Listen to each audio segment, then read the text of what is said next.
wagon trains would meet up and make the 2,500-mile journey together. It would take 6 months across prairies, deserts, and mountain ranges. They were leaving in the spring so they did not become trapped by snow during the winter. They had to plan their journey west carefully. Westward expansion. The United States of America was established in 1776 by people living in the 13 original colonies along the East Coast. The nation more than doubled in 1803 when President Thomas Jefferson bought the Louisiana Purchase, the land from the Mississippi River to the Rocky Mountains, from the French government. Jefferson then ordered Meriwether Lewis and William Clark to explore this new western territory and find a route to the Pacific Ocean. They met over 50 native tribes on their journey, many of whom provided the explorers with important supplies, information, and hospitality. Soon afterward, pioneers began moving west to settle in this new land. Between 1840 and 1850, many of these pioneers were white farmers who had been born in the East.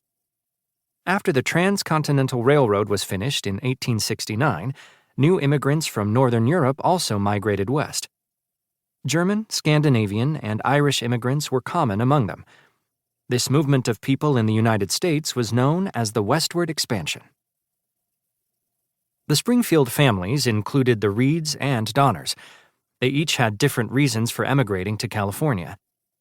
George and Tamsin Donner and their 5 children were farmers who wanted to leave rising crop prices and infertile land behind. California promised vast green pastures.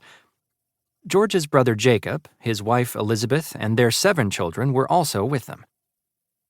James and Margaret Reed ran a successful mill and furniture business in Springfield, but Margaret suffered from headaches that James thought the California climate might cure. To make the journey as comfortable as possible for his family, James built a luxurious wagon called the Pioneer Palace Car. Most covered wagons were made simply from wood with a canvas roof. The driver sat on a wooden bench at the front to steer the oxen. Passengers got in and out from an opening in the back. But the Pioneer Palace Car had a side door, a wood-burning stove, cushioned seats, and bunks for sleeping. The Pioneer Palace Car was a marvel, but also heavy. It took a team of 8 oxen to pull it, instead of the usual 4. Oxen were the best animals for towing wagons long distance. Unlike mules and horses that only ate grass, oxen could eat sagebrush and other shrubs.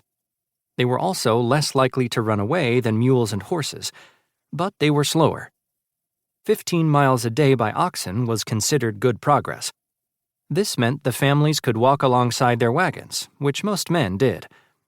Others rode horses and mules, while men called teamsters were hired to drive the wagons themselves.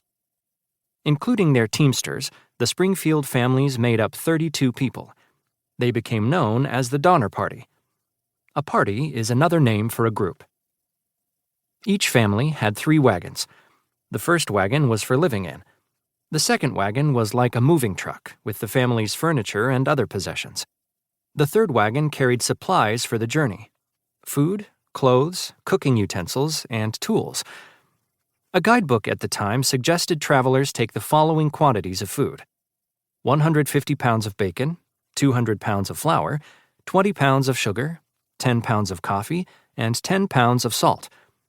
Cornmeal, cured meat, dried beans, tea, pickles, mustard, and dried fruit were also suggested.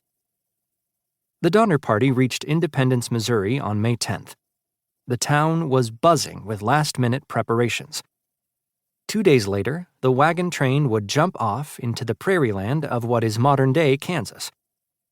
George Donner's youngest daughter, Eliza, later wrote, "We took a last look at independence, turned our backs to the morning sun, and became pioneers indeed to the far west."